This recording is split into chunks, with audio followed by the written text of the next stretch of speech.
Muy buenas tardes, bienvenidos al Instituto Matías Romero. Como siempre, pues tratamos de presentar cada semana, cada 2 semanas alguna obra.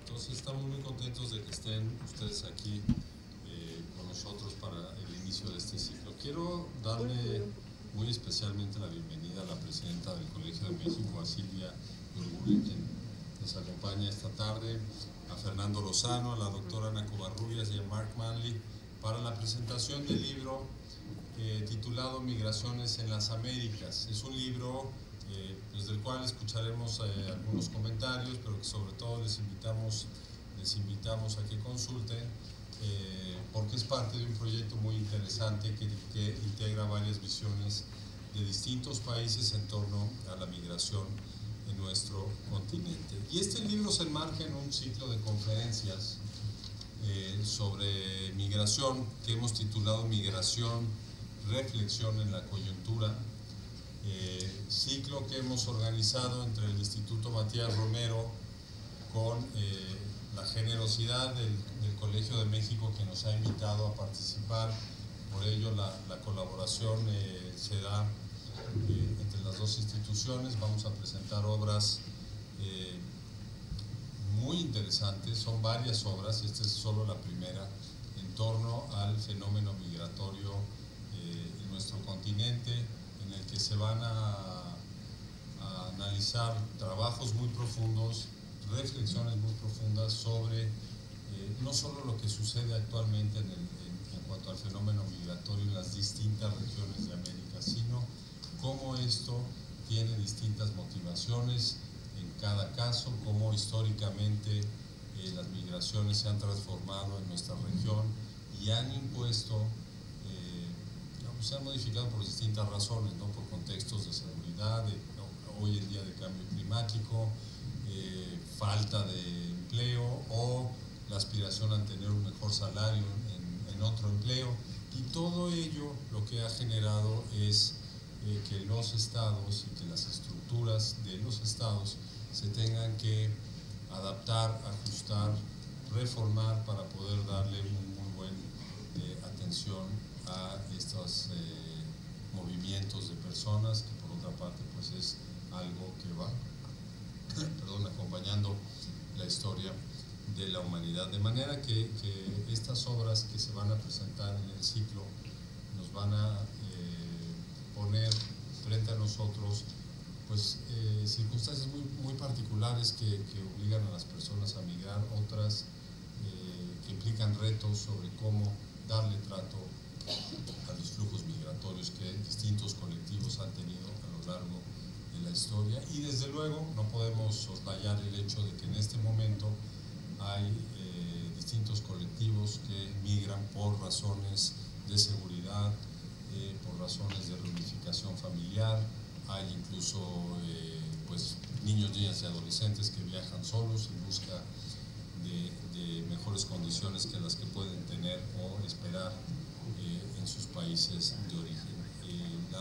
La migración a través de este ciclo se va a analizar no solo en lo que corresponde a la región del norte de Centroamérica, México y Estados Unidos. Obviamente hay una parte muy importante, pero también nos va a hacer recordar a través de la reflexión que contiene algunas de las obras migraciones de otro tipo que han llegado a Sudamérica por parte, por ejemplo, de una comunidad senegalesa de musulmanes a Argentina, por parte de algunos grupos europeos que llegaron a establecerse a la Amazonia, por parte de indígenas de distintos países que fueron a Colombia a trabajar en el café. En fin, hay una gama variada de circunstancias que se reflejan en estas obras. Entonces nosotros lo que esperamos es que este ciclo logre convocar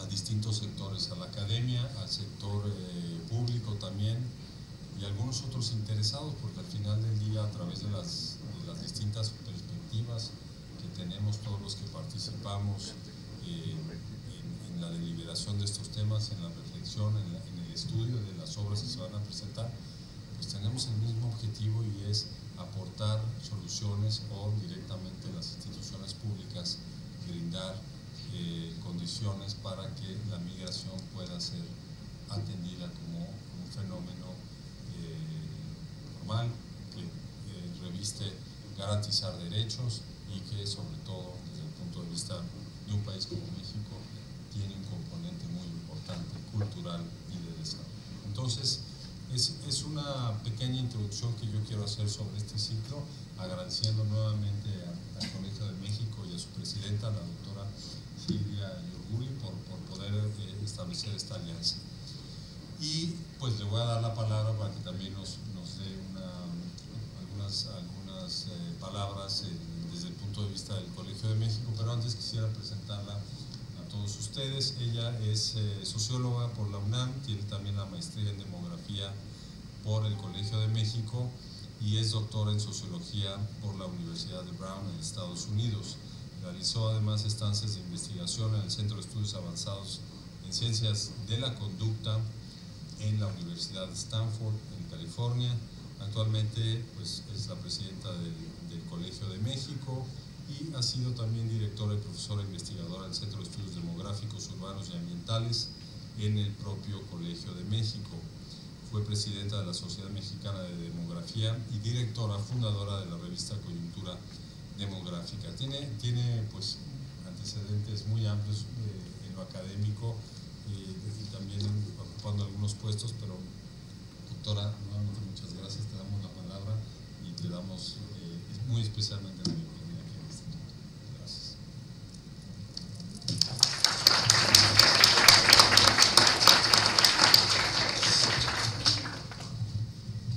Bueno, pues muy buenas tardes.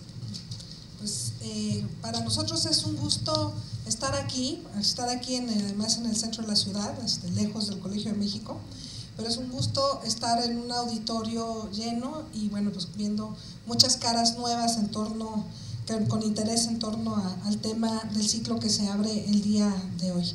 Entonces, yo no voy a hablar del libro, porque de eso van a hablar los comentaristas y al final David Lindstrom, que es uno de los coordinadores, hará también una intervención, pero quisiera hablar, como decía Alejandro Alday, un poco de cómo llegamos a este evento y lo que abrimos hoy y algunas cuestiones de contexto del libro, que además ya vi que Alejandro leyó el libro, entonces…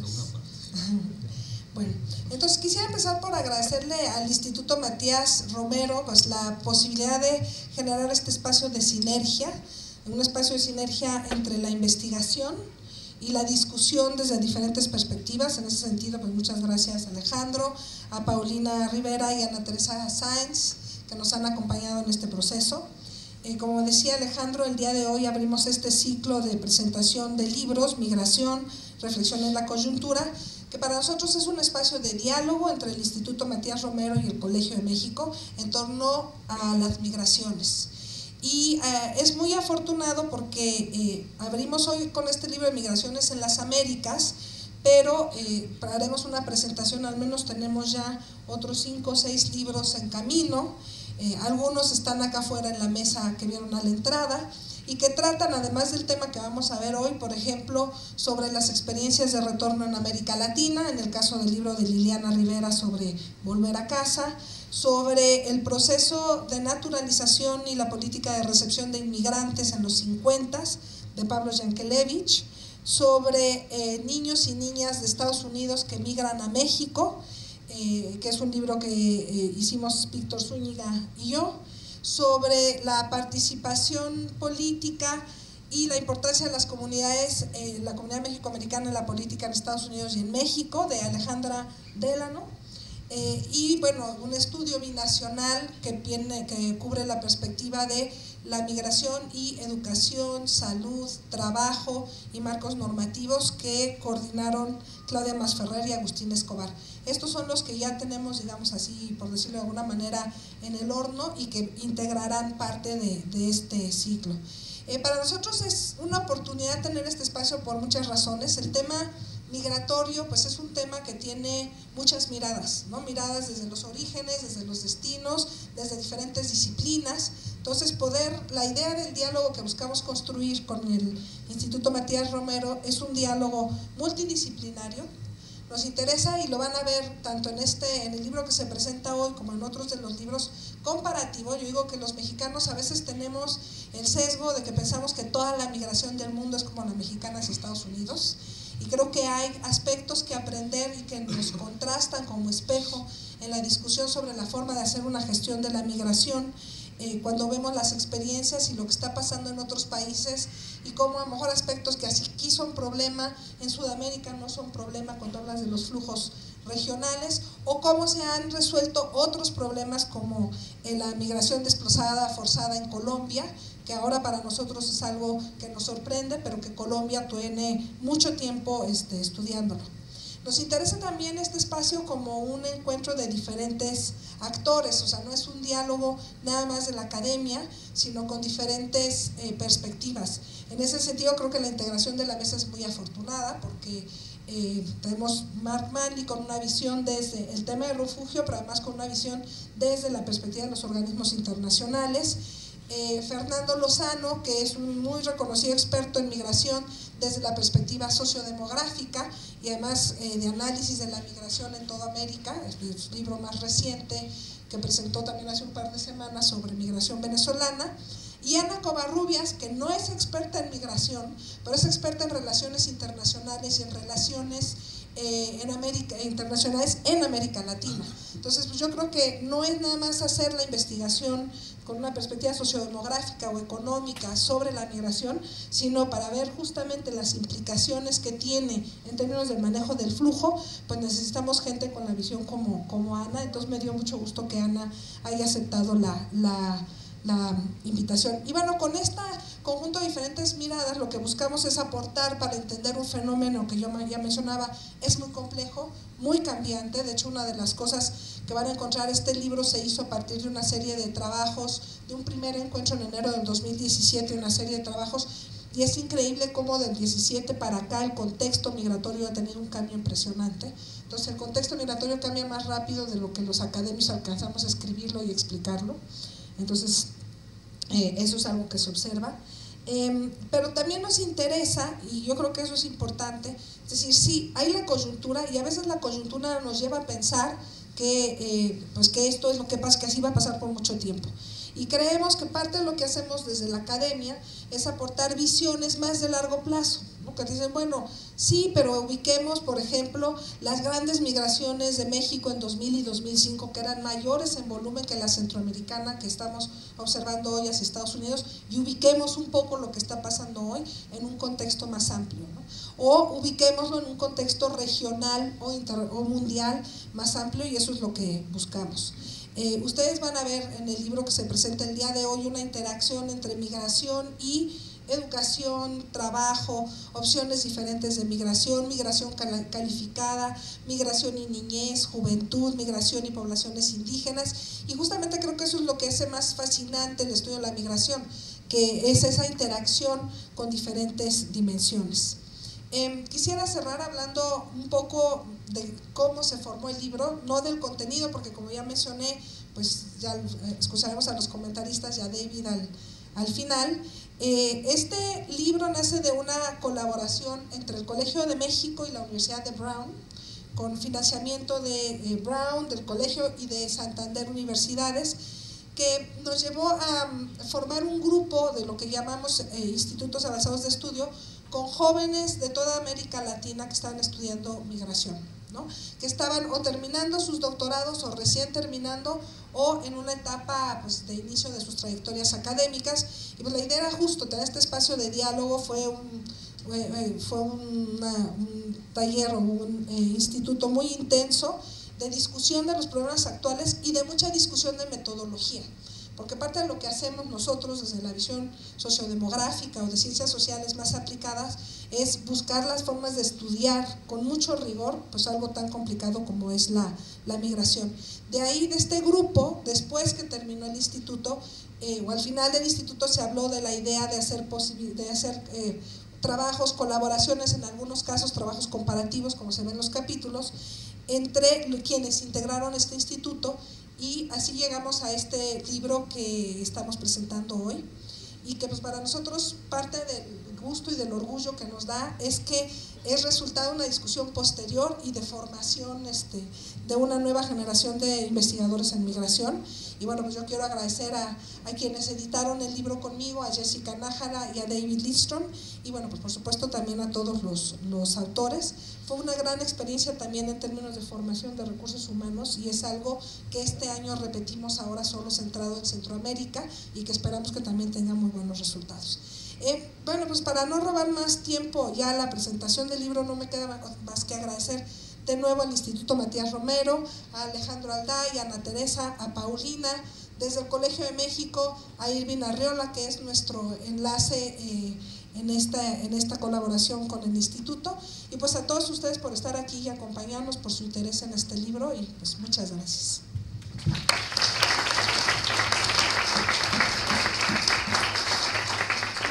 Muchas gracias, doctora. Yo también me quiero sumar al agradecimiento tanto a Paulina como a Teresa Sáenz por su apoyo para que se llevara a cabo este ciclo aquí en el Instituto Matías Romero. La doctora mencionó el dotar de cierta perspectiva de mediano y largo plazo al tema de la migración para atenderlo mejor, y hace muy poco, hace un año, Naciones Unidas hizo un esfuerzo importante para establecer, con base en los pilares de Naciones Unidas, un pacto para que la migración pueda llevarse a cabo de manera ordenada, segura y con pleno respeto a derechos humanos desde la perspectiva de los instrumentos internacionales. Y no es que vaya a hablar de eso Mark Manley, pero él viene en representación de Naciones Unidas. Mark ha sido oficial para derechos humanos en la misión de la Organización para la Seguridad y Cooperación Europea, así como observador para los derechos humanos en la misión de verificación de la ONU en Guatemala. Y en ACNUR ha tenido cargos como jefe de la unidad y coordinador principal, así como asesor jurídico para Patridia. Ha sido oficial de protección en Colombia y oficial asociado de formación Unidad Legal ACNUR en Costa Rica. Actualmente Mark Manley es el representante de ACNUR para México, cargo en el que ya lleva algunos años, conoce muy bien nuestro país, y pues quiero agradecer también, Mark, tu presencia esta tarde en el instituto. Te damos la palabra. Gracias. Muchas gracias, Alejandro, por la introducción y por la invitación. Es un gusto estar aquí en el instituto, un gusto estar aquí con Silvia, Fernando y Ana. Y para nosotros es muy importante el diálogo entre la academia y la parte más práctica, que es la que llevamos nosotros, y apreciamos la posibilidad de nutrir nuestro trabajo a base de estudios empíricos, y en particular estudios que tienen un enfoque multidisciplinario. Y creo que sin eso, sin una base empírica, no logramos diseñar programas adecuados de respuesta.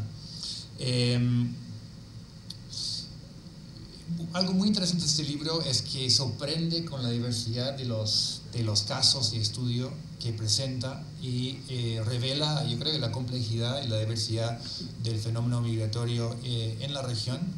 En efecto, como dice Silvia, es un fenómeno muy dinámico.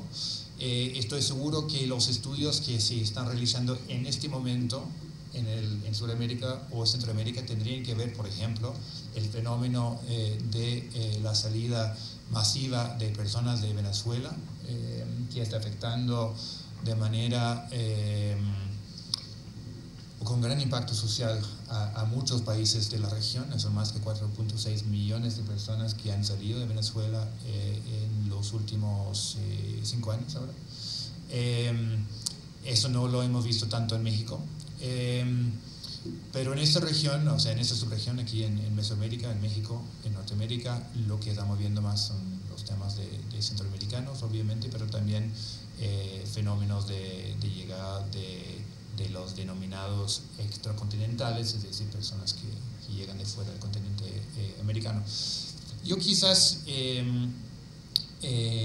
aprovechando que vengo más del campo de la práctica, quería mencionar cómo estamos viendo el fenómeno hoy en día en en México.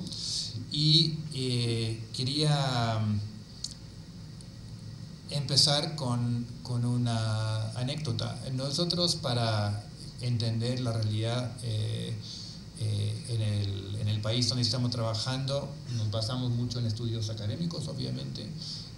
Nos basamos en lo que llamamos diagnósticos participativos, donde juntamos a personas solicitantes de asilo, refugiadas, para hablar de los temas que están viendo. Son focus groups, básicamente. Pero también una cosa que hacemos con mayor frecuencia ahora es visitar a personas refugiadas y solicitantes de la condición de refugiado directamente en sus casas. Aquí estoy hablando de personas que, en el caso de México, que han llegado al país y indican a las autoridades, en el caso concreto puede ser a través del INM o a la Comar, de que están huyendo de situaciones de persecución y violencia en sus países y que desean permanecer en México en calidad de refugiados. Entonces, y eso es realmente la base del trabajo del ACNUR en este país y a nivel global. Hace un par de semanas estaba con un colega visitando a una familia venezolana en Aguascalientes, y lo voy a indicar, utilizar para indicar un poco los cambios que estamos viendo hoy en día en el país, porque visitamos a esta señora, tenía 2 hijos, ella trabajando, pagando impuestos, su hijo en la universidad, su hija en el colegio, y vi una familia tranquila, contribuyendo a la sociedad y la economía mexicana. Y me comenta de sus hijos que ya hablan como mexicanos, comen chile, están tranquilos en México, básicamente. Y la pregunta sería, ¿cómo es que encontramos a un número cada vez más grande de familias centroamericanas, venezolanas, en particular, radicadas en México y en un proceso de integración en ese país? Porque el caso de la familia que menciono no es un caso aislado, hay muchos casos así en distintas ciudades del país, y en particular con casos exitosos de integración en ciudades del centro y norte. Me gustaría sugerir que aquí hay varios fenómenos que estamos observando.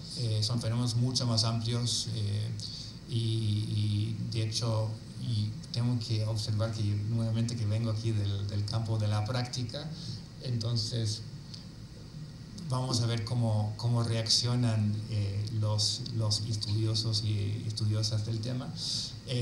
Porque la primera cosa que vemos es, que podría explicar en parte este fenómeno, es la tasa de natalidad en México. Entonces, seguramente Silvia ya tiene todos los datos en su cabeza, pero si volvemos algunas décadas atrás, por cada mujer mexicana había 6 nacimientos o más.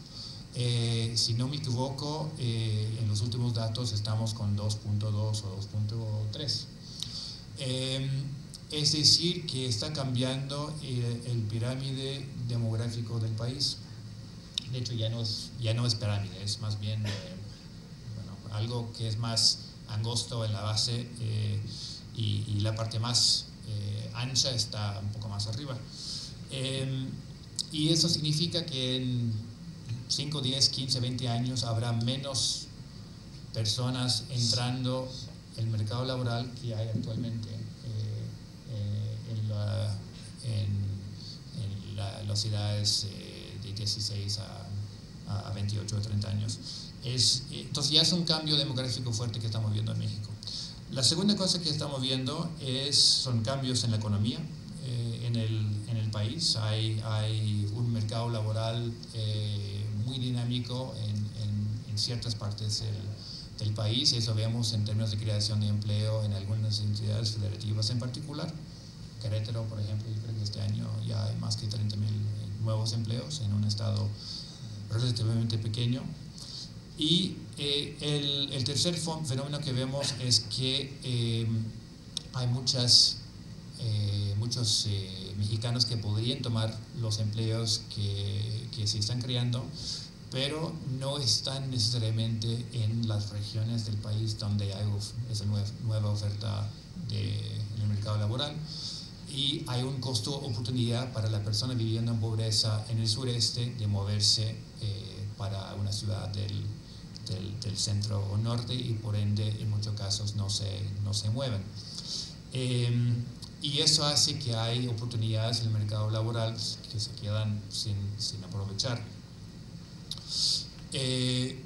Eso lo menciono con base en un fenómeno muy concreto que hemos visto, y es que empezamos a trabajar en 2016 con autoridades locales en algunos estados y con el sector privado, y hemos encontrado muchas posibilidades para reubicar y apoyar la integración laboral de personas refugiadas, es decir, personas reconocidas por la Comisión Mexicana de Ayuda a Refugiados, la Comar, como refugiados, y que por ende tienen residencia permanente en el país y pueden trabajar en el sector formal. Y eso se debe al hecho que la persona refugiada, al igual que vemos en el libro, en muchos casos al llegar al país no tiene un costo-oportunidad y puede radicarse en distintas partes del país sin mucho problema. Entonces eso nos llama a reflexionar sobre la política migratoria en el país. Es algo que hemos conversado, de hecho, aquí dentro del instituto en meses recientes, porque lo que vemos es que al país están llegando un número importante de personas huyendo de situaciones de violencia en sus países de origen. Estoy hablando en particular del norte de Centroamérica. Al mismo tiempo estamos viendo que esas personas ven menos posibilidades de llegar al país que tradicionalmente acogía a solicitantes de refugiado y de la Convención de Refugiados y Refugiados, es decir, Estados Unidos, y por ende México empieza a tomar más importancia. La otra cosa que está pasando en México es que hay más capacidad que había en el pasado para recibir a esas personas. Hay más capacidad de brindar asistencia humanitaria, hay más capacidad de las instituciones del Estado para recibir y procesar los casos, aunque hay rezagos importantes, y hay más oportunidades de integración también. Sin embargo, cuando miramos la legislación mexicana y también la política que existe, vemos que en muchos casos están orientadas a otro fenómeno, y básicamente un fenómeno de migración de tránsito. Hay una excepción importante, yo creo, que es la migración laboral en el sureste, a través de la tarjeta de trabajador regional, anterior trabajador fronterizo, pero por lo general mucha de la política está enfocada en migración de tránsito. Hay un par de ejemplos.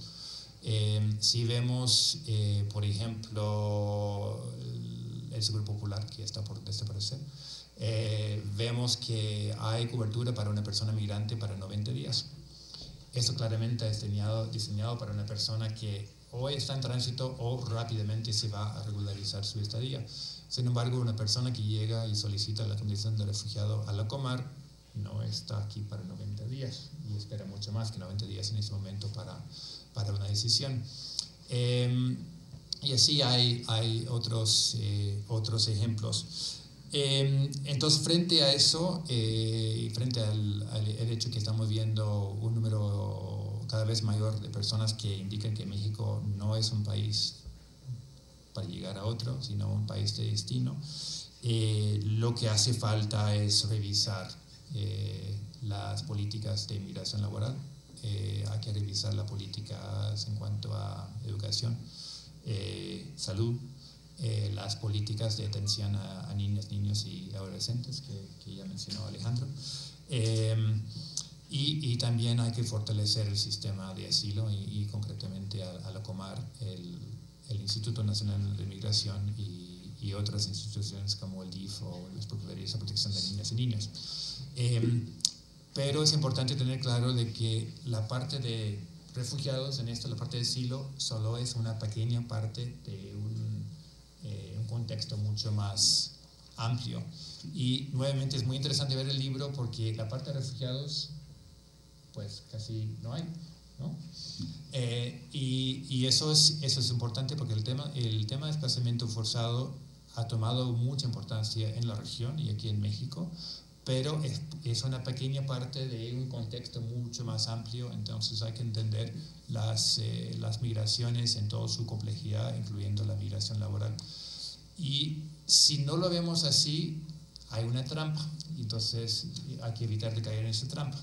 Si no hay posibilidades de migración laboral legal o posibilidades de reunificación familiar legales, las personas eventualmente empiezan a utilizar la vía del asilo, solicitar la condición de refugiado por falta de otras opciones. Y eso crea problemas no solo para la persona, sino para el Estado en su conjunto y en particular las autoridades encargadas de determinar quién es refugiado o no. Entonces eso hace que en contexto mexicano habría que trabajar una reforma más amplia. Hay otra trampa también y es que si no hay formas legales de migrar, lo que vemos es que las personas utilizan otras formas. Aquí me refiero nuevamente al marco jurídico existente.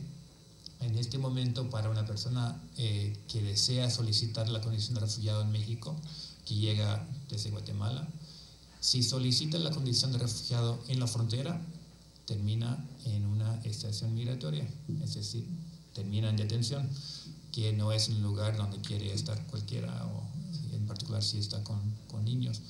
Entonces la gente no lo hace, no solicita en la frontera, más bien ingresan de forma irregular al país. Es decir, que el mismo marco jurídico mexicano en este momento fomenta el ingreso irregular. Entonces, eso no es algo que quiere el Estado mexicano, la sociedad mexicana. Lo que queremos es el control de las personas que ingresan al territorio. Entonces, habría que hacer algunas adecuaciones en ese sentido.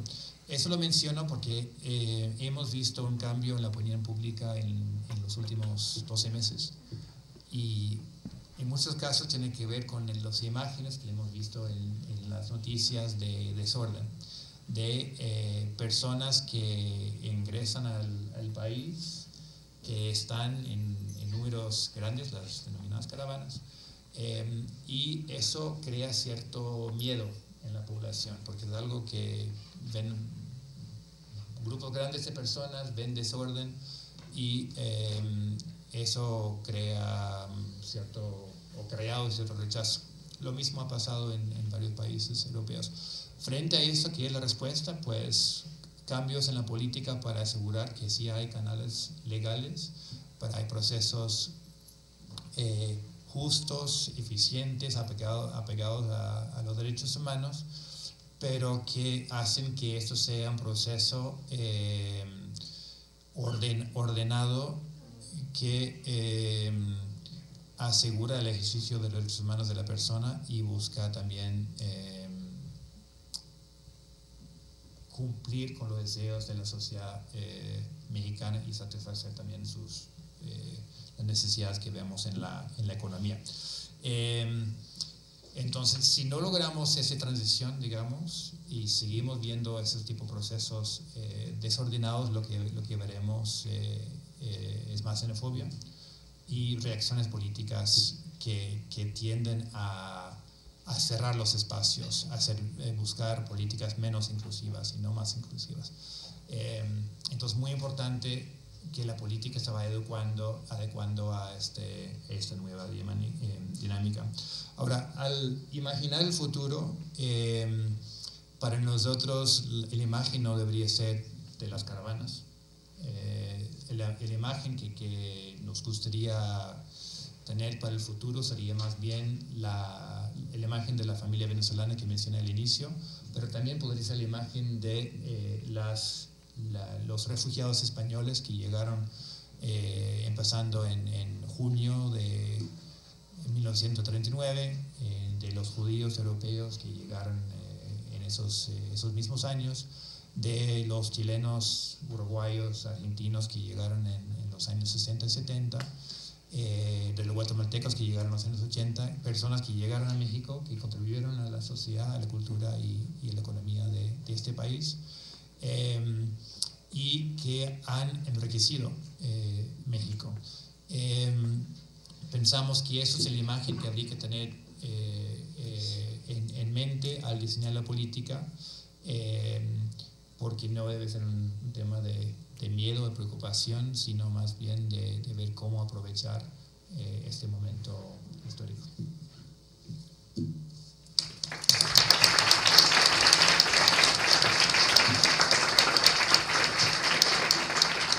Muchas gracias, Marc, por darnos este comentario sobre lo que observa el ACNUR y tú en lo personal, a partir de tu visita al terreno, las condiciones que observas en México, las oportunidades, pero también una serie de cuestiones que hay que superar. Evidentemente, el tema del flujo que viene del norte de Centroamérica con destino a Estados Unidos o con intención de quedarse en México, pues es el que ha dominado la discusión pública durante los últimos meses en México.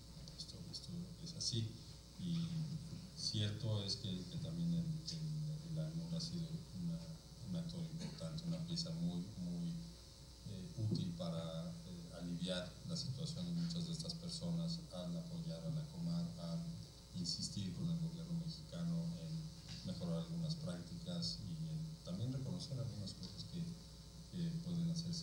se pueden hacer bien en todo este complejo ciclo que involucra Centroamérica. Pero como tú mismo lo resaltas, esta es una parte de lo que está sucediendo en nuestro continente. Entonces, pues muchas gracias, Marc, por tus comentarios y por tu análisis. Vamos a dar paso a la intervención de la doctora Ana Covarrubias, quien es licenciada en Relaciones Internacionales por el Colegio de México, es maestra y doctora en Relaciones Internacionales también por la Universidad de Oxford en Gran Bretaña. Ha sido profesora del Centro de Estudios Internacionales e investigadora nacional con nivel 3 y ha ocupado el cargo de directora del Centro de Estudios Internacionales del Colegio de México en años recientes. Participa activamente en múltiples programas académicos, especialmente en materia de política exterior hacia América Latina y sobre derechos humanos. La doctora Covarrubias cuenta con la publicación de varios libros y artículos especializados. Sobre todo actualmente es la coordinadora general académica del Colegio de México. Ana, bienvenida nuevamente al Instituto Matías Romero y muchas gracias. Muchas gracias. En primer lugar, agradezco mucho a Jessica Nájera y Silvia Yorguli la invitación y la confianza para comentar este libro y desde luego al Instituto Matías Romero, que para mí es casi como una segunda casa. En segundo lugar, debo hacer un disclaimer, como dicen los norteamericanos. Como ya se dijo, no soy experta en migración, así que mi presentación será un poco sui generis. Reitero mi agradecimiento a las editoras, pues no siendo migración mi área, la lectura del libro fue un gran aprendizaje. Leí el libro, y así lo presentaré, desde dos miradas: la mirada de la ignorancia y la mirada de las relaciones internacionales y mi interés por procesos regionales. Para mí, Migraciones en las Américas fue un viaje de descubrimiento y un viaje que me hizo replantear muchas premisas analíticas para entender las relaciones internacionales. Viajé no solo en una nueva disciplina, sino también a través de las Américas y más allá, a Estados Unidos, España, África, Australia, etc. Y conocí historias de vida que en última instancia también conforman relaciones internacionales. De entre las muchas virtudes con las que cuenta Migraciones en las Américas, destaca que se trata de jóvenes investigadores que comparten sus trabajos. Son 16 textos breves, de muy fácil lectura, especializados pero accesibles para el no experto, que cubren todo el proceso migratorio, la inmigración y sus causas, la inserción en un nuevo contexto, el regreso y la reinserción en el lugar de origen de niños, jóvenes, adultos que van a una diversidad de países o vienen a la región. Los ensayos examinan no solo procesos demográficos y de movilidad, sino también políticas públicas como la educativa, la de salud, el trabajo, etc. Y como dije antes, se llega a la historia individual. No hablaré de todos los textos porque, bueno, nos tomaría muchísimo tiempo, sino de los que destacan los temas en común. Lo primero que llama la atención es la posición de América Latina como región de inmigrantes y emigrantes, una de las muchas maneras como se vincula con el mundo. América Latina recibe al mundo y sale al mundo. Esto es muy claro en el capítulo de Pedro Stuyve, que analiza la migración, sobre todo europea, hacia la Amazonia brasileña a finales del siglo XIX y principios del XX. La Amazonia, rica en recursos naturales, atraía entonces a europeos, ingleses, italianos, portugueses y en menor medida asiáticos, libaneses y turcos y judíos. Esta inmigración, a su vez, contribuía al desarrollo de esa zona de Brasil y en ocasiones más allá. Esta situación cambiaría hacia finales del siglo XX, cuando el porcentaje de europeos migrando a la Amazonia se redujo notablemente en favor de los vecinos de Brasil, principalmente peruanos y bolivianos. No me sorprendería que este fenómeno se haya replicado en otros países latinoamericanos. Varios son los temas comunes examinados por los textos del libro, entre los que destacan la importancia de las remesas para los lugares de origen de los migrantes, la inserción en el país de destino y las capacidades que desarrollan allí los migrantes y su reinserción en el lugar de origen. Guillermo Castillo Ramírez y Gisela Zapata presentan la discusión sobre la relación entre migración, remesas y desarrollo, discusión que consiste de argumentos en contrarios. Al comparar zonas cafetaleras en México y Colombia, los autores concluyen que las remesas tuvieron consecuencias positivas en las familias de los migrantes, pero que ello no supone una contribución al desarrollo de las macroestructuras sociales, económicas y políticas. En breve, las remesas no son la panacea. Aún en programas como el 3x1, implementado en México, los resultados fueron acotados y estuvieron muy lejos de lo esperado. Colombia también tuvo sus programas para vincularse con su diáspora. Jazmín García Gómez y Jessica Andrea Ordóñez Cuenca y Rodrigo Aguilar y Mónica Jacobo analizan el retorno de los migrantes a su lugar de origen. En el primer caso, los autores comparan el regreso de mexicanos y ecuatorianos que han adquirido ciertas habilidades y capacidades en Estados Unidos y España, respectivamente, a su país, en donde emprenden nuevas actividades. En otras palabras, estudian la relación entre las condiciones del capital humano y la reinserción laboral.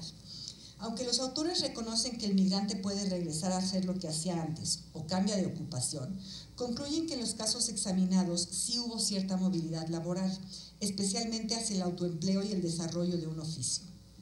Además, su estudio coincide con el de Castillo Ramírez y Zapata, en tanto demuestra que las remesas contribuyeron a la mejoría de las familias de los migrantes, especialmente en lo que hace a la construcción de una casa, a la mejora de la misma y en ocasiones a la construcción de una habitación más para rentar o para la compra de maquinaria para el trabajo. Pero la mejora es una mejora micro, por llamarla de alguna manera. El capítulo de Aguilar y Jacobo estudia el reto educativo que supone el regreso de niños y adolescentes a México después de haber vivido varios años en Estados Unidos.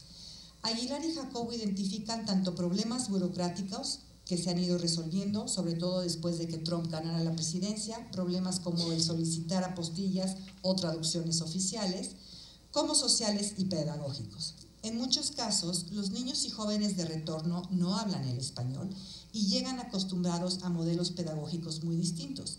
En ocasiones, ni siquiera se trata del retorno a su lugar de origen, sino de su primera migración. Los autores afirman que estos alumnos pasan inadvertidos por sus profesores. Aguilar y Jacobo concluyen que no hay programas que doten a los docentes de herramientas pedagógicas bilingües ni que los sensibilicen ante la realidad y cultural de sus alumnos. Así pues, recomiendan esta capacitación y sensibilización para evitar la discriminación. Aquí vale la pena abrir un paréntesis y hablar de los famosos Dreamers o los DACA, tema que, si bien entiendo, se discute ahora mismo en la Suprema Corte de Justicia de Estados Unidos. Pues son también jóvenes estudiantes muy vulnerables, pero en Estados Unidos por su condición de migrantes indocumentados. Los jóvenes DACA son por su formación y educación básica estadounidenses, pero no lo son en tanto su estancia en Estados Unidos no es legal. Paola Virginia Suárez provee un estudio sobre los esfuerzos que se han hecho para hacer a los jóvenes DACA menos vulnerables en el sistema educativo estadounidense, en especial en San Francisco, California. Pero lo que también se desprende de este capítulo es que, más allá de la educación que ha sido posible en Ciudades Santuario, por ejemplo, de lo que se trata es de un problema mucho más delicado: la identidad de esos jóvenes.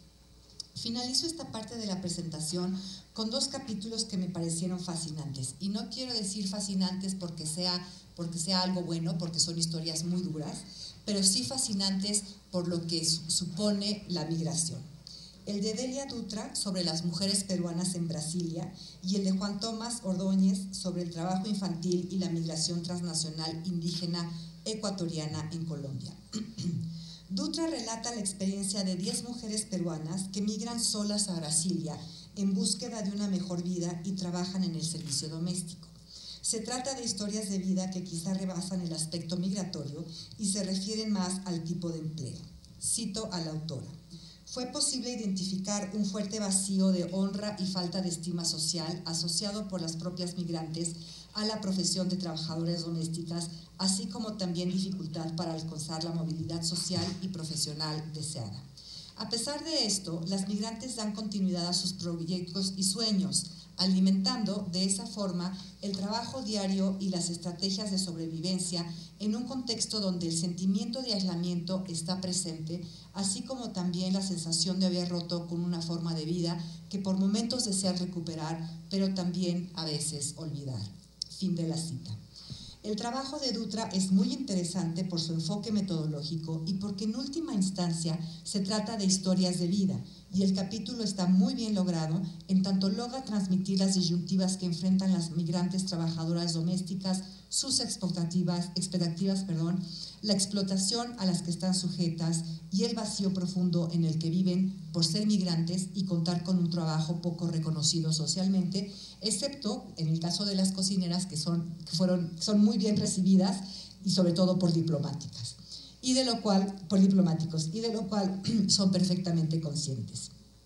El capítulo de Ordóñez, finalmente, presenta una serie de discusiones en torno a la migración y la condición indígena, el trabajo infantil, la identidad, la nacionalidad y el valor de las fronteras.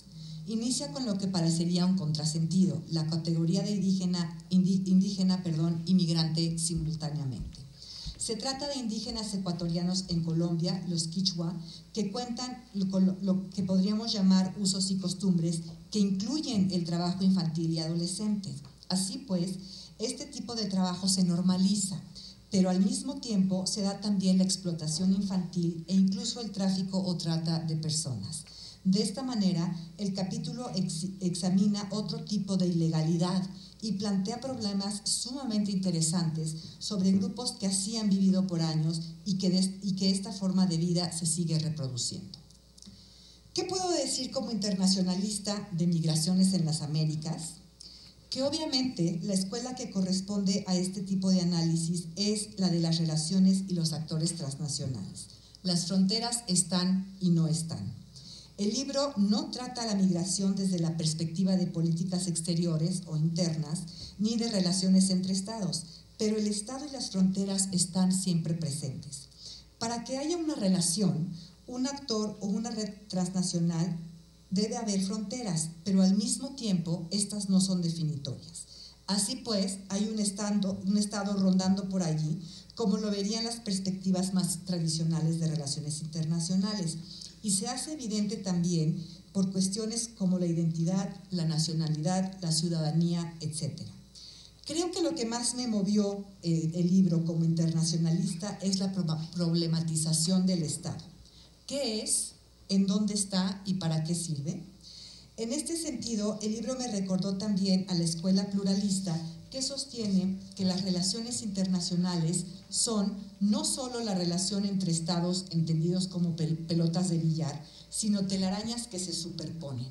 Los movimientos migratorios que examina el libro son redes transnacionales que forman algo, una capa de la telaraña, pero no tengo el concepto para ello y no lo puedo definir.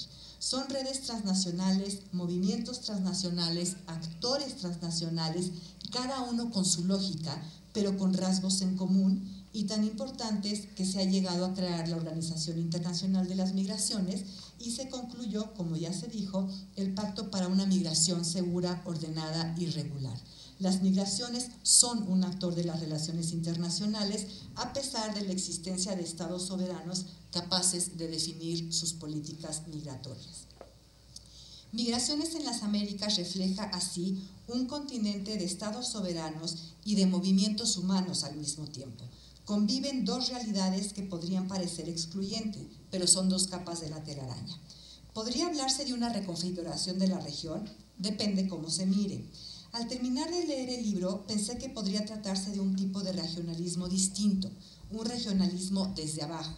Pero no es así, pues el regionalismo, tal como lo entendemos en relaciones internacionales, necesita al Estado, es fundamental y tiene objetivos muy claros como el de la cooperación.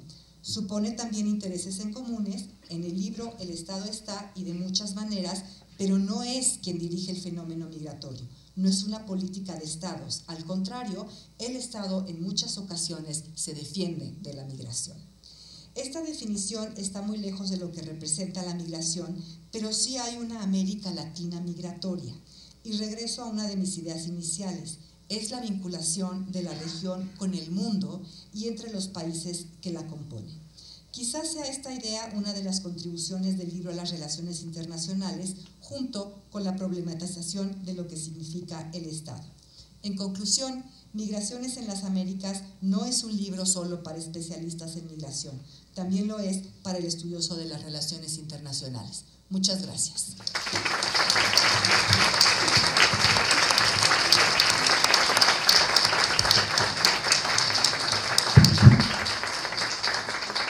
Pues no me quiero imaginar tu comentario si fueras especialista en migración. La verdad ha sido muy impresionante y te lo agradecemos mucho, doctora.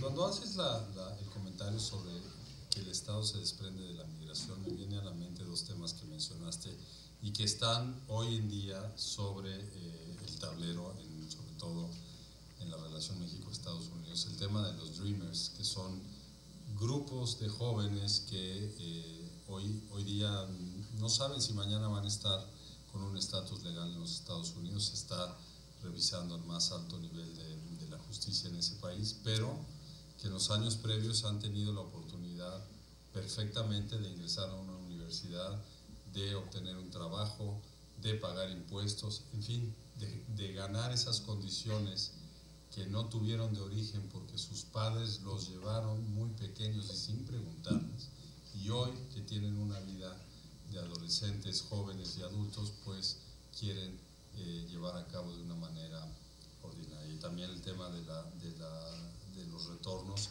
y cómo los estados necesitan adaptar una serie de políticas y marcos jurídicos para aprovechar esas capacidades y esas experiencias previas que adquieren durante la migración muchas personas. Muchísimas gracias, doctora, por tu comentario. Y vamos a escuchar al doctor Lozano Asensio, Fernando Lozano, quien es doctor en Sociología por la Universidad de Texas en Austin, maestro en Demografía por el Colegio de México e ingeniero agrónomo con especialidad en Sociología Rural por la Universidad Autónoma de Chapingo. En 2017 formó parte del grupo ad hoc de la Unión Internacional para el Estudio Científico de la Población para integrar las recomendaciones sobre el Pacto Global para una Migración Ordenada, Regular y Segura. Fue presidente también de la Asociación Latinoamericana de Población y coordinador del Seminario de la UNAM de Estudios Migratorios.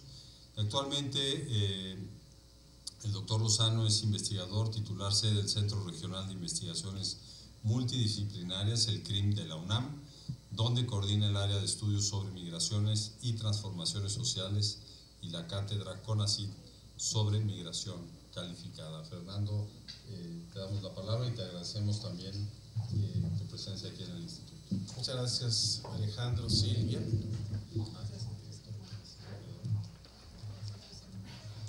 Muchísimas gracias por la invitación, y un honor estar aquí con Ana y con Marc y con todos ustedes. Como decía Alejandro, soy demógrafo, entonces ya conté aquí cuántos somos 100 personas.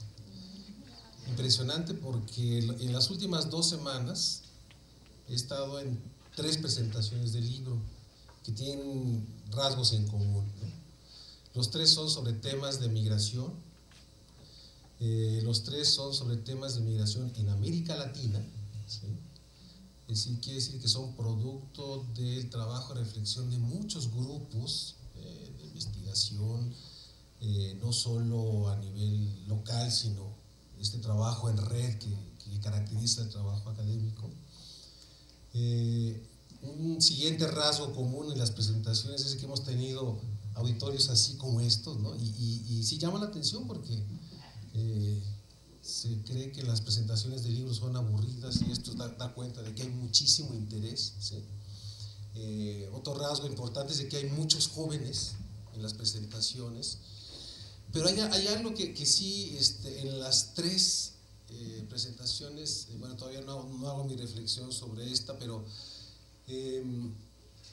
la realidad de la migración y de la movilidad humana y del proceso que estamos viviendo, el rostro de la migración en América Latina es tan cambiante que las 3 publicaciones se quedaron atrás de la realidad misma, ¿no? Y esto no es que sea gravísimo, a lo que me refiero es a la intensidad y a la velocidad con que están cambiando los procesos en América Latina.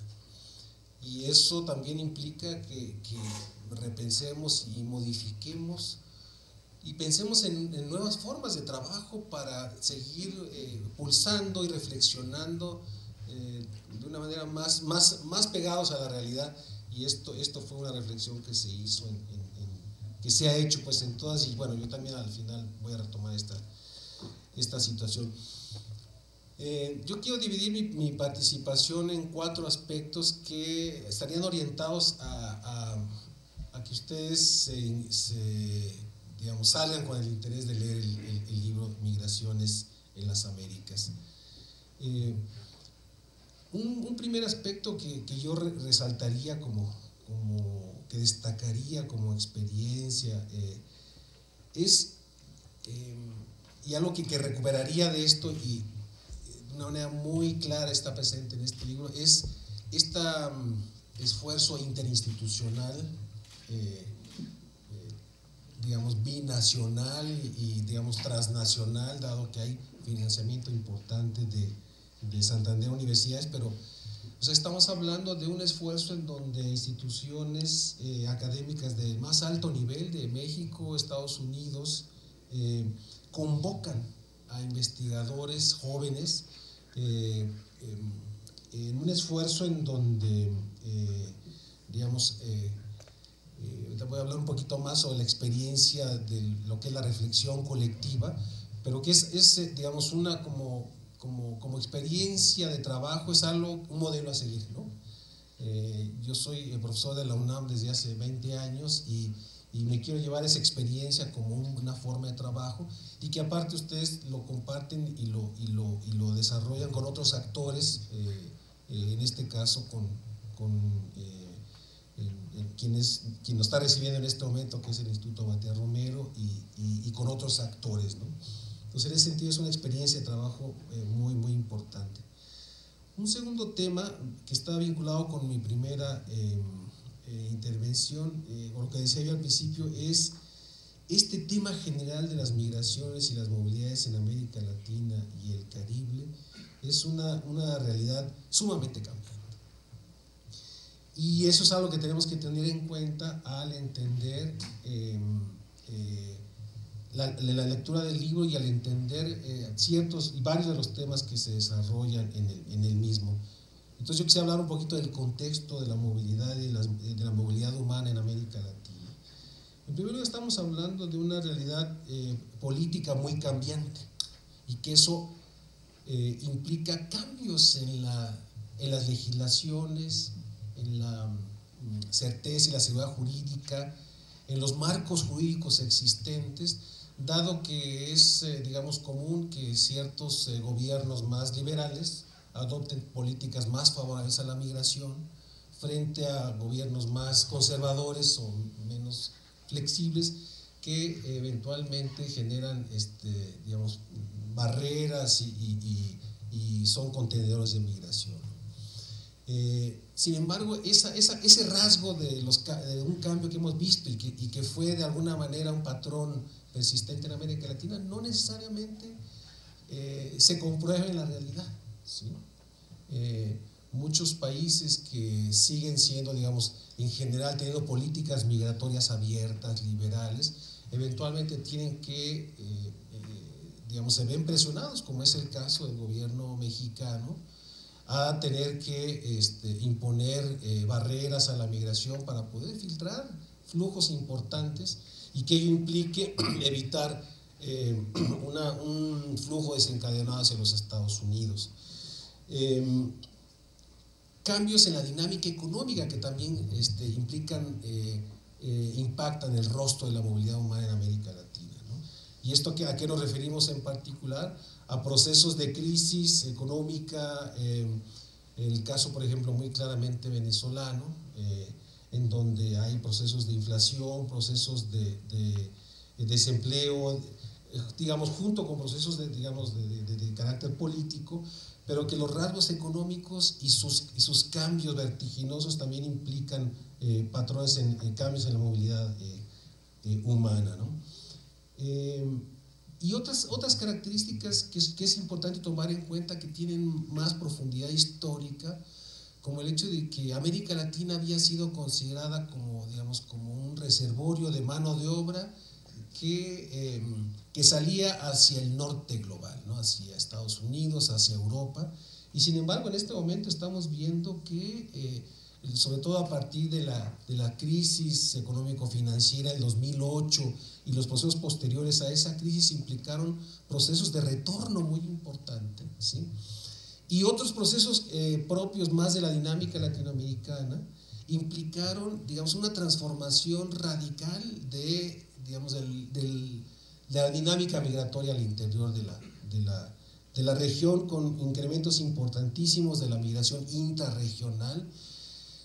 Ya lo que ha sido inusitado, sobre todo a raíz del incremento de la migración venezolana, que es que estados que tradicionalmente habían sido históricamente estados expulsores de población, como Perú, Colombia, Ecuador, ahora se convierten en estados receptores de población, con una serie de implicaciones de tipo jurídico impresionantes, porque estamos hablando de que son países, digamos, en buena medida también desiguales, con muchos procesos y problemas que no están necesariamente en posibilidades de recibir, como el caso colombiano, contingentes que superan al 1.000.000 de personas de su vecino país, que es Venezuela, ¿no? O en el caso de Perú, con 700.000 venezolanos. Si nosotros nos asustábamos aquí con las caravanas de los 4.000, 5.000 que entraban, ¿no? Allá estamos hablando de, no de caravanas, sino de ingresos diarios en la frontera peruana, entre Ecuador y Perú, de 5.000 personas diarias, ¿no? Ahora bien, esa realidad cambiante también se agrega otro elemento. El hecho de que en esta dinámica intrarregional latinoamericana, digamos, prevalecía también el patrón más bien de movilidad, no exclusivo, no quiero decir que exclusivo, porque hay mucha migración fronteriza, laboral, etcétera, pero sí, por ejemplo, les voy a poner el ejemplo de la migración venezolana en México, más bien de capas medias, ¿sí? Y ahora, digamos, esa masividad de la migración implica que salen, digamos, migrantes pobres que van a países pobres, ¿no? Es decir, ya no es esta dinámica de que la migración laboral es buscar el acceso a mercados laborales mejor remunerados, sino simplemente son otros motivos, migración que algunos colegas llaman migración por desespero, ¿no? Y es un rasgo que ahorita está imponiendo como el rostro en América Latina. Bueno, un tercer aspecto que yo quisiera resaltar también como contribuciones de este libro, Migraciones en las Américas, es la parte de la importancia de la discusión y de reunir y de trabajar en equipo, en grupos de investigación, y la riqueza que eso implica. ¿Por qué? Porque lo que está haciendo esta iniciativa es no solo invitar a investigadores jóvenes de distintos países de América Latina a discutir sus resultados de investigación, sino lo que me parece maravilloso, que es generar nuevas ideas, ¿no? O sea, es un verdadero taller, es generar nuevas discusiones. ¿Por qué? Porque entonces se echa mano de metodología comparativa. Vamos a comparar ahora Colombia con México, vamos a comparar Colombia con Brasil, y hasta dimensiones subnacionales como qué está pasando en Puebla y Veracruz, ¿no?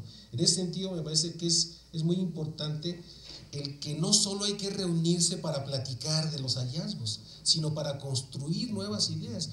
Y yo creo que es parte del interés que despierta la presentación de un libro en un público tan diverso y sobre todo tan joven como el que hoy nos congrega, o con el que hoy estamos recibiendo, dado que hay ese interés y esa necesidad por encontrar nuevas formas de hacer investigación y nuevas formas de tener diálogo, nuevas palabras para entender procesos tan complejos como los que están dando en América Latina. Entonces, estamos hablando de que trabajamos en red, tenemos que reconocer eso, estamos partiendo del hecho de que estamos utilizando metodologías innovadoras, ¿sí? Sobre todo esta noción de trabajar siempre comparativamente desde distintas perspectivas. Es esencialmente un libro multidisciplinario, ¿sí? Multisituado, en el sentido de que se está identificando los procesos de origen de la migración en distintos países, y en ese sentido es muy importante porque permite entender algo que me parece central, y yo lo digo como profesor e investigador, es la cocina de la investigación. ¿Cómo se hace una investigación, ¿no? Y como decía Ana Covarrubias, son trabajos que se leen fácil, aparentemente sencillos en su lectura. Bueno, son sencillos de lectura, pero su elaboración es compleja, ¿no? Y esa es una gran virtud, ¿no? Y entonces nos encontramos con una serie de temas muy importantes, y lo refiero como el cuarto punto de mi participación. Encontramos temas que tienen que ver con procesos que se han analizado en México, en América Latina y en otras partes del mundo, y que se recogen y se analizan muy pertinentemente en algunos capítulos. Me refiero, por ejemplo, a los procesos de inclusión, exclusión y discriminación institucionalizada cuando se analiza el caso de las visas J1, que me parece un capítulo muy interesante, porque pareciera que irse de au pair a Estados Unidos a trabajar en Disney con una visa ¿cómo se llama?, de intercambio cultural, es así como ir a la experiencia. Pero hay, digamos, es lo que se denuncia en el capítulo, ¿no? Procesos de exclusión, de maltrato, de pago por debajo de los niveles salariales. O sea, todo un proceso de lo que algunos autores han llamado, denominan de discriminación institucionalizada. Es decir, existen procesos ya establecidos en la ley en donde pues, no importa, o sea, tenemos permiso para explotarte, ¿no? Para excluirte de una serie digamos, de prestaciones laborales que son, digamos, sí adquiridas por la población nativa, ¿no? Siempre me interesa a mí rescatar pues un tema que yo trabajo, el tema de la migración calificada.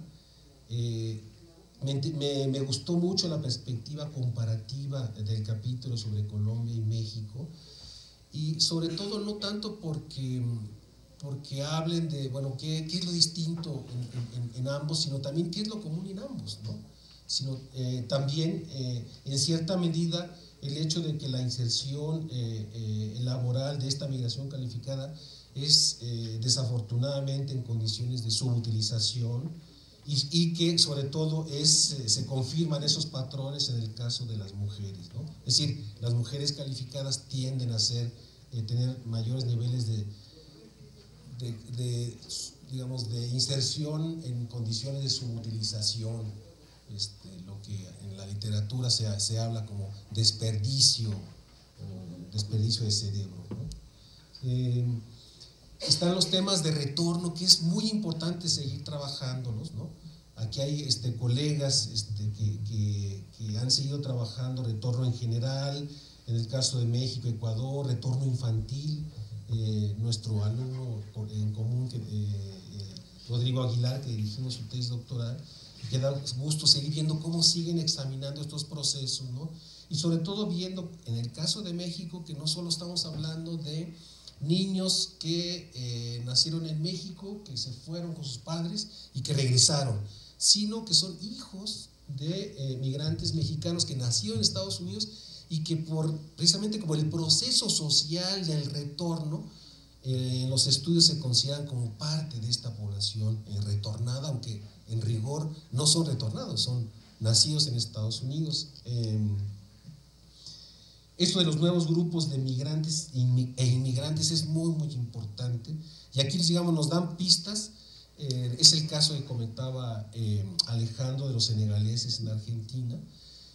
Digamos, no tanto por el estudio que hace más bien referencia a las redes a partir de los procesos religiosos y comunitarios, sino porque en este momento América Latina está siendo un imán de migración africana muy importante, y que bueno, en buena medida el imán es hacia los Estados Unidos, pero que la realidad nos está implicando que van teniendo asentamientos en distintas partes de nuestro continente, y si no, preguntemos a nuestros colegas de Tijuana, ¿no?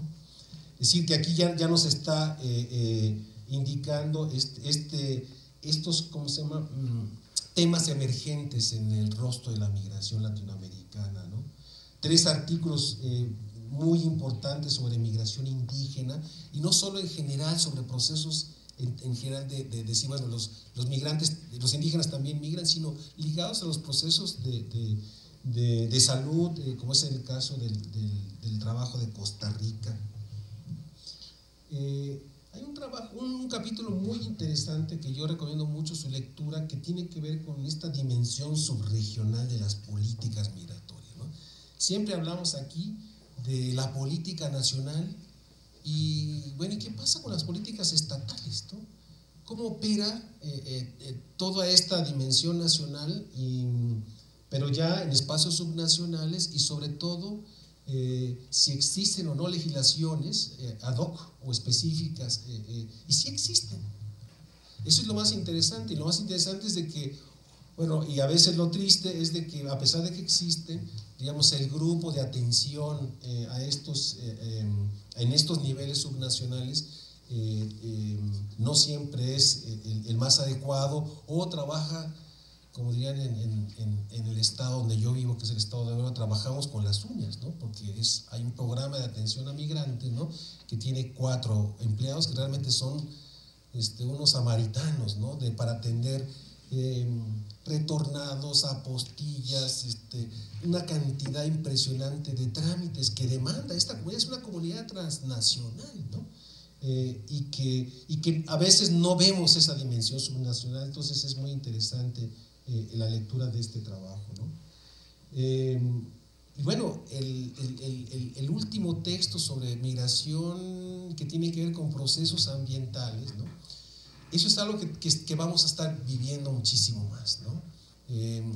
Ya hay toda una corriente importante a nivel global de entender los procesos de la migración ligados a problemas ambientales, particularmente con problemas de agua, y que son, digamos, procesos que tenemos que estar atendiendo y continuamente reflexionando en torno a esto. Entonces, por último, quiero cerrar con la importancia de entender a este libro como una contribución a la metodología de la investigación y también al reto que implica cómo abordar procesos que están cambiando tan rápidamente, ¿no? Cómo tenemos que innovar formatos de investigación, cómo tenemos que innovar respuestas y sobre todo pensar en propuestas de política pública, porque si algo dentro de las universidades, digamos, públicas, ¿no? Y no necesariamente públicas, también otro tipo de proyectos como sabemos que en la Ibero, por ejemplo, hay un grupo muy importante de diplomados, etcétera, vinculados con temas de migración, que nuestra reflexión siempre esté orientada hacia procesos, hacia la política pública, y eso es central, es un mandato que como que tenemos como académicos frente a la sociedad que finalmente a ella nos debemos, ¿no? Y a una sociedad que finalmente ha tenido que dividirse, en el caso muy particular de México, ¿no? Es una sociedad y familias divididas que en este momento están viviendo una política sumamente violenta, sumamente de tolerancia cero, o sea, y que ha fracturado muchos procesos de movilidad y de circulación de gente y de personas entre ambos países. Entonces, como reflexiones generales, y pues agradezco muchísimo la invitación y muchísimas gracias.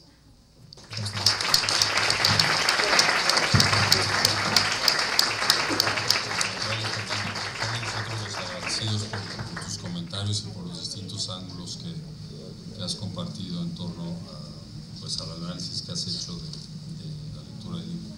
Miren, vamos a darle la palabra a David Lindstrom para que nos haga unos comentarios también, y si hay tiempo posteriormente tendremos espacio para una o dos preguntas. Muchas gracias. Quiero agradecer a los participantes por sus intervenciones y también por el Instituto Matías Romero por organizar el evento, y también quiero agradecer a todo el público por venir hoy en la noche para este programa. Algo muy interesante para mí es que este libro no era el propósito del instituto que organizamos hace año y medio, que el propósito del instituto era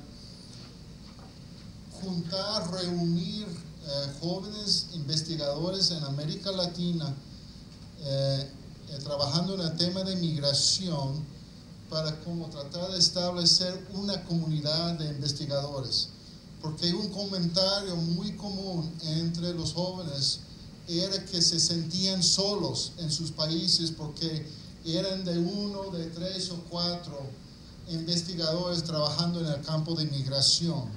Entonces el propósito del instituto era reunir a los jóvenes, establecer una comunidad, exponerles a los métodos más actualizados en el estudio de migración, y decidimos en un libro como un vehículo, un mecanismo para animar a los participantes a establecer, formar colaboraciones entre ellos, y también para tener al final de la semana un producto que podríamos decir que por lo menos tuvimos un impacto con este programa, con este instituto. Entonces, para nosotros nos da mucha satisfacción a ver que el libro en sí mismo está haciendo una contribución muy grande, aparte de ayudar en la formación de una generación nueva de investigadores en el tema de migración. Otra contribución muy importante es acordarnos que la migración en América Latina no solamente es migración hacia el norte, hacia los Estados Unidos. Es fácil en el caso de México de pensar que la única migración es migración hacia los Estados Unidos, mientras que hay tantos flujos adentro del continente, tantos nicaragüenses en Costa Rica, bolivianos, peruanos en Argentina, peruanos en Chile, venezolanos nuevos en Ecuador, etc. O sea que el desafío que representa la migración para el Estado es algo muy común. el desafío que representa la integración social, económica de los migrantes, algo muy común. Y también las contribuciones que hacen los migrantes es algo muy común también. Entonces, esa es una contribución muy grande del libro.